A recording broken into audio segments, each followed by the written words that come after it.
نحمده ونصلي ونسلم على رسوله النبي الكريم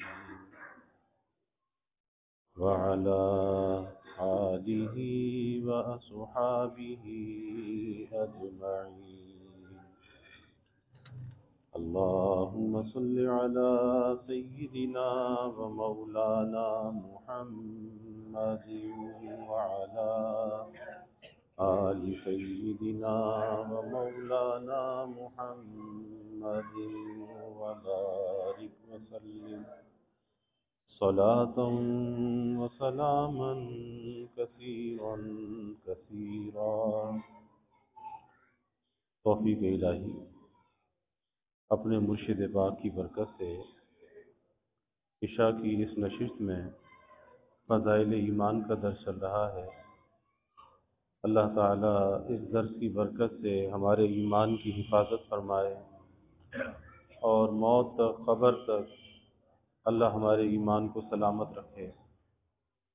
ایمان کے تقاضے اور ایمانی صفات پر بات چل رہی ہے.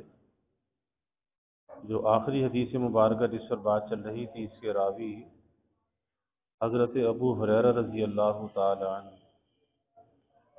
فرماتے ہیں کہ رسول اللہ صلی اللہ علیہ وسلم نے ارشاد فرمایا، اس ذات پاک کی قسم جس کے قبضے میں میری جان ہے، تم میں سے کوئی شخص اس وقت تک مومن نہیں ہو سکتا جب تک میں اس کے نزدیک اس کے والدین، اولاد اور تمام لوگوں سے زیادہ محبوب نہ ہو جاؤں. اس وقت تک کوئی شخص مومن نہیں ہو سکتا، ایمان والا نہیں ہو سکتا. تو اس پر بات یہ چل رہی تھی کہ ایمان کی علامت، ایمان کی پہچان یہ بیان کی گئی کہ اللہ کے حبیب صلی اللہ علیہ وسلم کی محبت سب سے زیادہ ہو. اب اس محبت کو جانچنے اور پرکھنے کا طریقہ کیا ہے؟ ایک دوسری حدیث میں اللہ کے حبیب صلی اللہ علیہ وسلم نے فرمایا من احب سنتی فقد احبنی ومن احبنی کان معی فی الجنہ. ایک تو یہ ہے کہ آدمی محبت کا دعویٰ کرے کہ جی مجھے حضور صلی اللہ علیہ وسلم سے محبت ہے. تو ظاہر ہے کہ جو ایمان والا بندہ ہے اس کے ایمان کی برکت سے اس کے دل میں محبت ہے رسول اللہ صلی اللہ علیہ وسلم کی. تو محبت کی نفی تو نہیں کی جا سکتی، لیکن صرف نفس محبت پر قناعت کر لینا یہ کافی نہیں ہے، بلکہ اس محبت میں ترقی ہونی چاہیے، وہ محبت بڑھنی چاہیے، وہ محبت کمال تک پہنچنی چاہیے. اب اس محبت کو کمال تک پہنچانے کے لیے، بڑھانے کے لیے طریقہ کیا ہے؟ اس کے لیے نرا دعویٰ کافی نہیں ہے.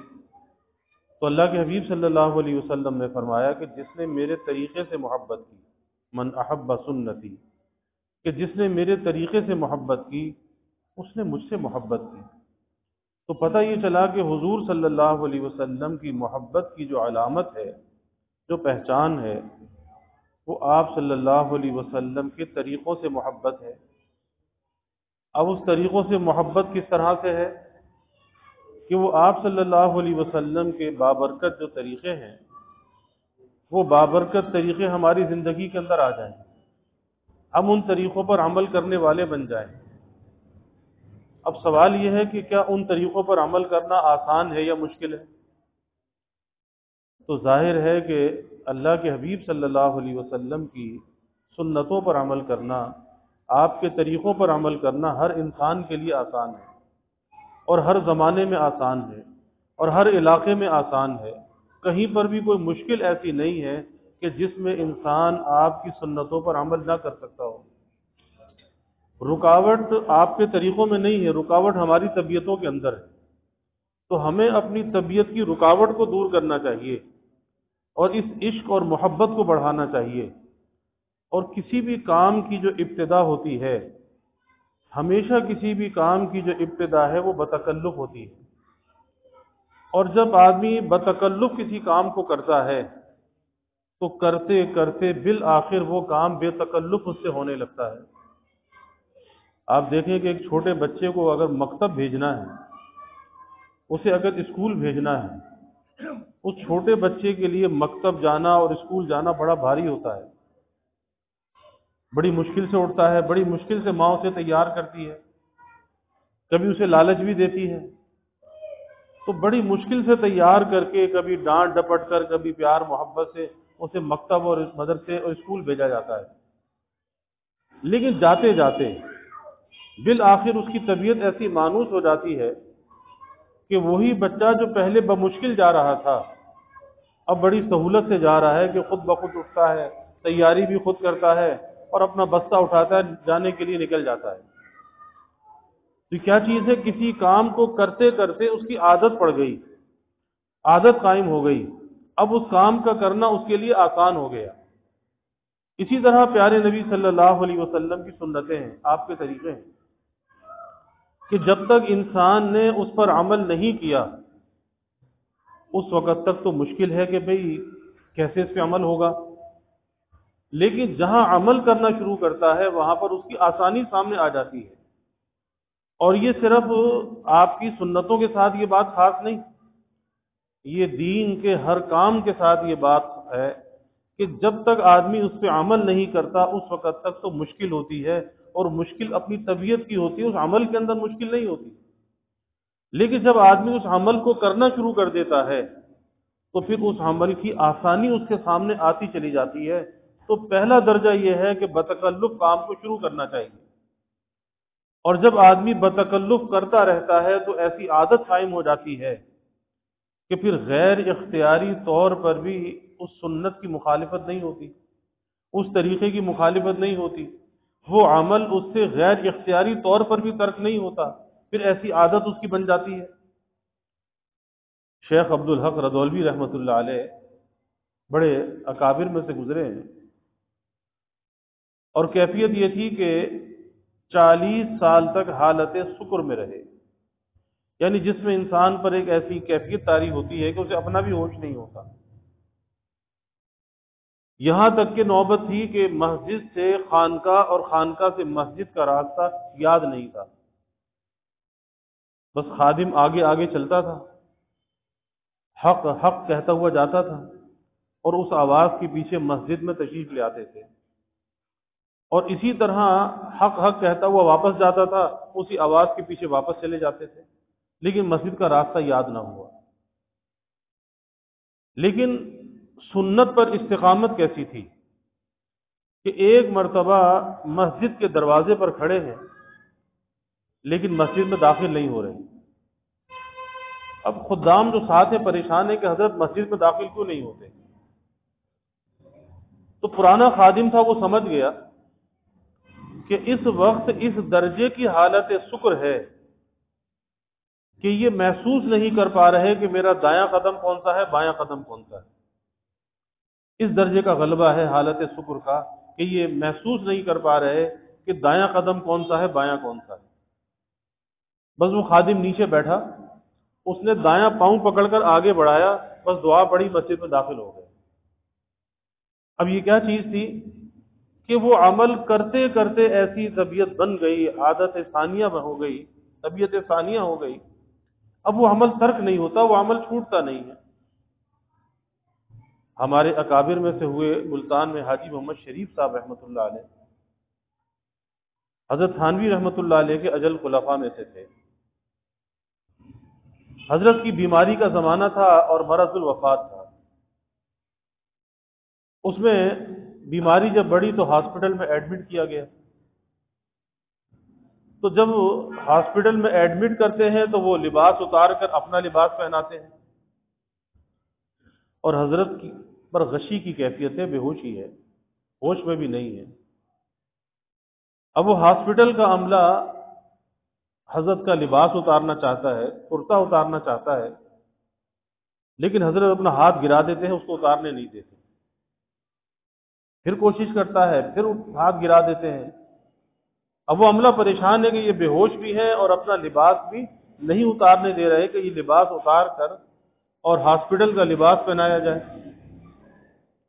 تو حضرت کے خادم سے ان کو بلایا گیا کہ بھئی ہم تو کوشش کر کر کے عاجز آ گئے، لیکن حضرت اپنا ہاتھ گرا دیتے ہیں، لباس نہیں اتارنے دے رہے۔ تو انہوں نے فرمایا کہ بھئی میرے سامنے ذرا اتارو۔ اب جب وہ اتار رہے تھے تو سنت کی ترتیب کے خلاف اتار رہے تھے۔ سنت کیا ہے کہ جب آدمی لباس پہنے تو پہلے دایاں جانب سے پہنے، پھر گلا ڈالے، پھر بائیں طرف جانب سے پہنے، اور اتارنے میں اسی ترتیب سے اتارے کہ پہلے بائیں طرف سے اتارے اور دائیں طرف سے بعد میں نکالے۔ تو بے ہوشی کی کیفیت ہے، ہوش میں نہیں ہے۔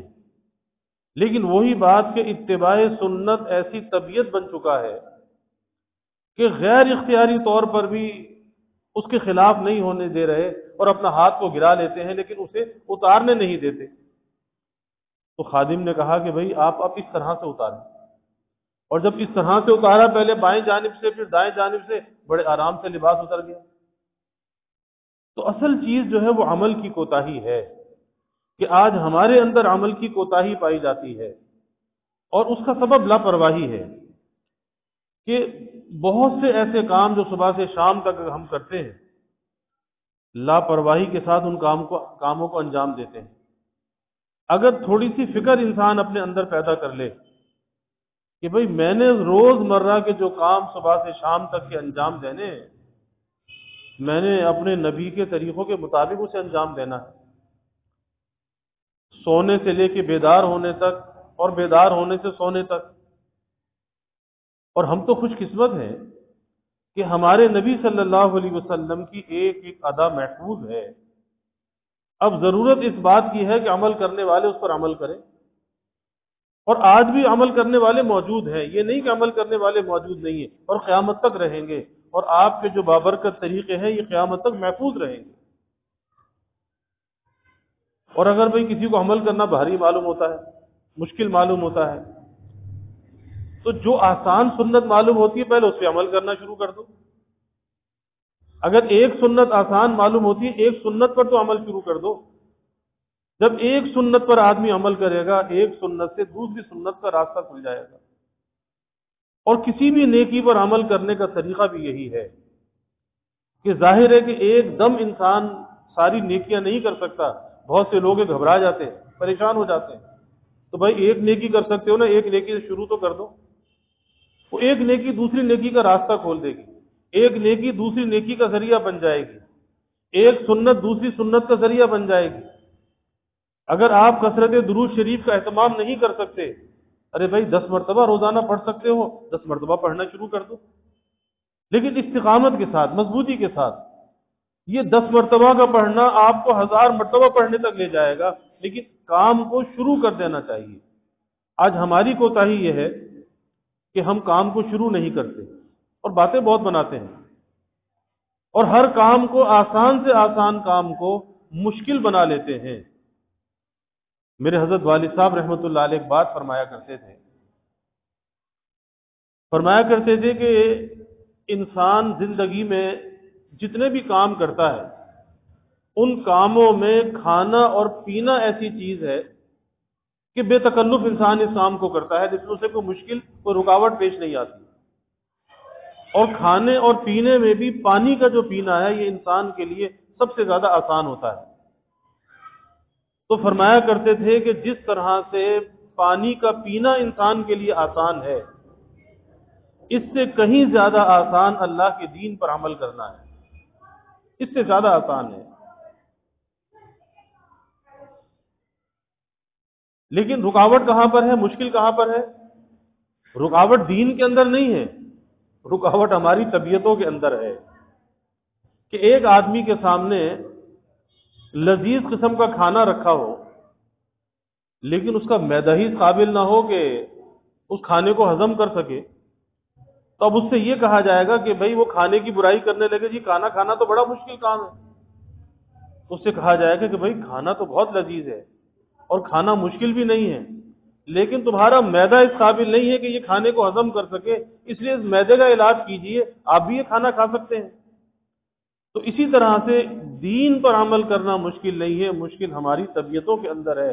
آخر صحابہ نے بھی تو عمل کر کے دکھایا نا، کہ بڑے بڑے بادشاہوں کے دربار میں گئے لیکن کسی سے مرعوب نہیں ہوئے، متاثر نہیں ہوئے، اور آج ہم متاثر ہو جاتے ہیں آج ہمارا نوجوان متاثر ہو جاتا ہے، وہ غیروں کی نقالی کو اختیار کر لیتا ہے اور ان طریقوں پہ چلنا جو ہے وہ اچھا محسوس کرتا ہے۔ یاد رکھیے کہ تشبہ کا جو معاملہ ہے نا بڑا نازک ہے، اس لیے اپنی وضع خطا پر اور اپنی شناخت پر کبھی سودے بازی نہیں کرنی چاہیے کہ جی لوگوں کی نظر میں اچھا معلوم ہو جاؤں اور لوگوں کی نظر میں میرا معیار کچھ بلند ہو جائے۔ تو ظاہر ہے کہ لوگوں کی نظر میں تو معیار بلند ہو جائے، لیکن اللہ کی نظر میں معیار پست ہو جائے گا۔ اللہ کی نظر میں معیار جب بلند ہوگا کہ جب زندگی قدم بقدم ہوگی رسول اللہ صلی اللہ علیہ وسلم کی، اور اس کی برکت ہے، اس کی برکت انسان کی زندگی کے اندر آتی ہے۔ حکیم الامت حضرت تھانوی رحمۃ اللہ علیہ نے ایک شخص کا خواب بیان کیا اپنے مواعظ میں،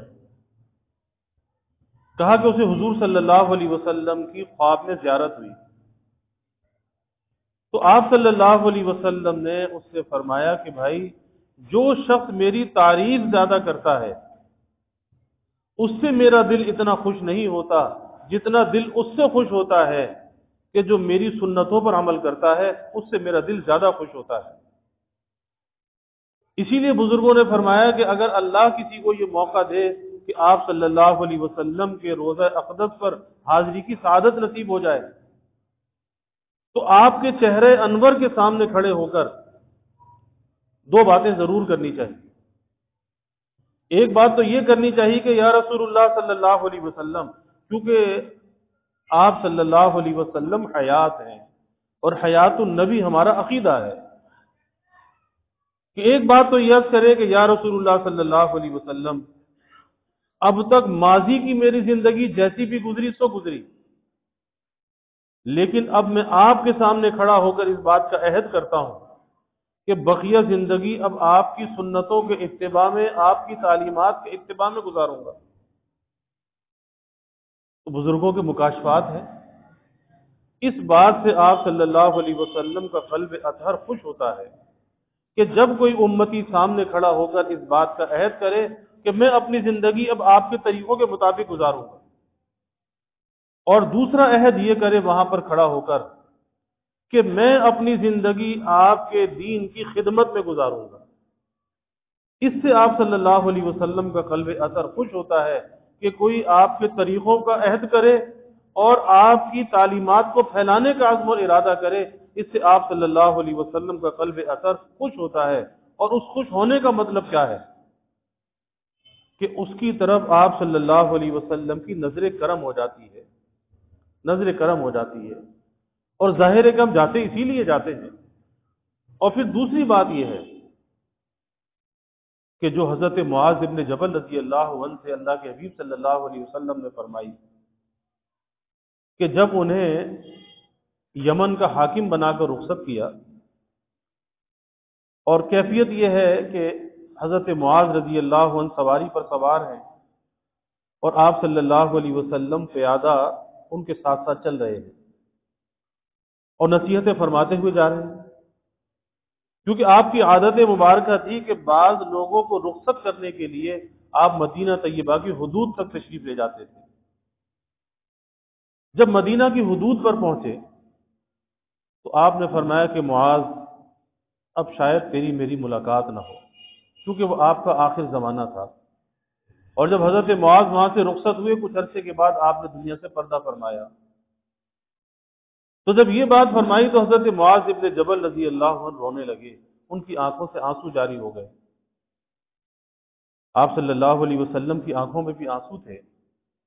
آپ نے اپنا چہرہ مبارک مدینے کی طرف پھیر لیا اور پھر ایک بات فرمائی، اور بات تو حضرت معاذ رضی اللہ عنہ سے فرمائی، لیکن در حقیقت وہ پیغام پوری امت کو دیا، وسیلہ تھے، ذریعہ تھے حضرت معاذ ابن جبل رضی اللہ عنہ۔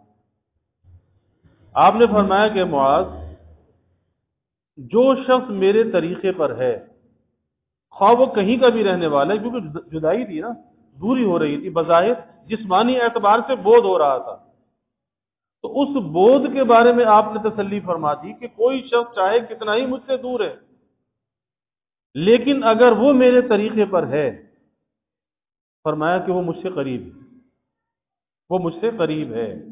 یعنی جو حضور صلی اللہ علیہ وسلم کے طریقوں پر زندگی گزارنے والا ہے، چاہے بظاہر آپ سے ہزاروں میل کے فاصلے پر ہے، لیکن ایسا شخص حضور صلی اللہ علیہ وسلم سے قریب ہے، اسے اگر جسمانی اس کا بودھ ہے لیکن روحانی اور قلبی اعتبار سے آپ صلی اللہ علیہ وسلم کے قریب ہے۔ اور فرمایا کہ جو میرے طریقے پر نہیں ہے، پھر چاہے وہ مدینے کا رہنے والا ہے، وہ مجھ سے دور ہے۔ تو قرب رسول صلی اللہ علیہ وسلم کا جو ذریعہ ہے وہ اتباع رسول صلی اللہ علیہ وسلم ہے، کہ ہماری زندگیوں میں آپ صلی اللہ علیہ وسلم کا اتباع آ جائے، آپ کی تعلیمات پہ چلنے والے بن جائیں۔ اور اس کا طریقہ یہی ہے کہ بتکلف کام کو شروع کر دینا چاہیے، بتکلف سنتوں کا پر عمل کرنا شروع کر دینا چاہیے۔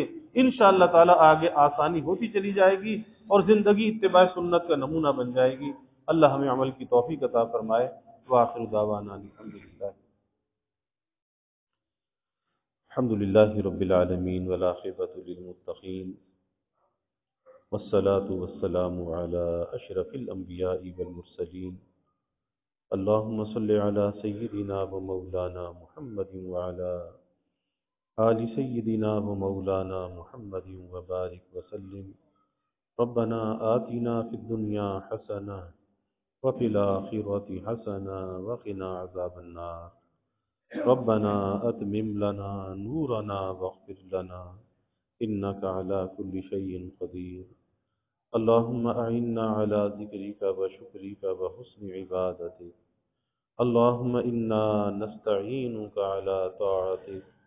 اللہم وفقنا لما تحب وترضى من القول والعمل والفعل والنیت والہدى انک علی کل شیء قدیر۔ اللہم ارزقنا حبک وحب حبیبک صلی اللہ علیہ وسلم۔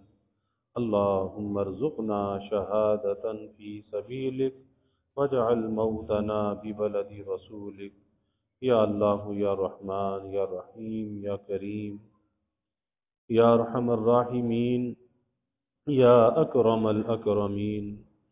یا اللہ ہمارے گناہوں کو معاف فرما، یا اللہ ہماری خطایا سے درگزر فرما، یا اللہ اپنی محبت معرفت عطا فرما، اپنی رضا والی زندگی یا اللہ نصیب فرما، اپنے رضا والے کاموں کی یا اللہ توفیق عطا فرما، اپنی مرضیات پہ چلنا آسان فرما، نامرضیات سے ہماری حفاظت فرما، ذکر و فکر والی حیات طیبہ یا اللہ ہمیں نصیب فرما، اپنے نبی کی تعلیمات پہ چلنے والا بنا، آپ کے طریقوں کی محبت عظمت ہمارے دلوں میں پیدا فرما۔ اے اللہ سب سے بڑھ کر اپنے نبی سے محبت کرنے والا بنا، آپ کے طریقوں سے محبت کرنے والا بنا، آپ کی غلامی میں جینے اور مرنے کی یا اللہ توفیق عطا فرما۔ یا اللہ ہمیں ختم نبوت کا ادنا سا سپاہی بنا، اور ناموس رسالت کا، ناموس صحابہ کا یا اللہ ہمیں محافظ بنا۔ یا اللہ سب کے دلوں کے نیک ارادوں کو، تمناؤں کو از غیب پورا فرما، سب کی حاجات کو پورا فرما، سب کی پریشانیوں کو دور فرما، بیماریوں سے یا اللہ حفاظت فرما، ہر ناگہانی بلا اور مصیبت سے یا اللہ حفاظت فرما، زمینی آسمانی آفات سے یا اللہ حفاظت فرما، موذی امراض سے یا اللہ حفاظت فرما۔ یا اللہ سب کے علم میں، عمل میں، رزق میں خوب خیر و برکت فرما، ابواب رزق یا اللہ کشادہ فرما، رزق ظاہر بھی عطا فرما، رزق باطن بھی عطا فرما۔ یا اللہ رزق حلال عطا فرما، آسان عطا فرما، برکت والا عطا فرما۔ یا اللہ کبھی کسی کو مخلوق کا محتاج نہ بنا، اولاد کا محتاج نہ بنا، گستاخ فجار کا دست نگر نہ بنا۔ یا اللہ ہمیشہ اپنے در کا سائل اور بھکاری بنا، اپنے در کا منگتا اور سوالی بنا۔ یا اللہ اپنے غیر سے ہماری امیدوں کو قطع فرما، اپنی ذات عالی کا یقین ہمارے دلوں میں پیدا فرما۔ یا اللہ ہر امید کو تیری ذات سے وابستہ کرنے والا بنا۔ یا اللہ ایمان کی ترقی، اعضاء کی سلامتی عطا فرما، ہر محتاجی سے، معذوری سے ہماری حفاظت فرما۔ یا اللہ ہمارے ملک پر اپنی رحمتوں کا نزول فرما، اس ملک کو امن کا، سلامتی کا گہوارہ بنا، ہر قسم کی بد امنی سے، بے چینی سے یا اللہ اس ملک کی حفاظت فرما، اس ملک میں رہنے والوں کی حفاظت فرما۔ یا اللہ ہمیں ایک بنا اور نیک بنا، کلمہ واحدہ پر یا اللہ پوری امت کو متحد فرما۔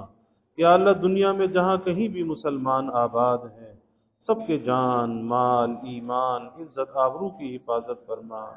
یا اللہ گھر بار کی حفاظت فرما، اولاد کی حفاظت فرما۔ یا اللہ سب کے گھروں میں نعمتیں، راحتیں، برکتیں عطا فرما، خوشیاں عطا فرما، ہر دکھ کو، ہر غم کو، ہر پریشانی کو دور فرما۔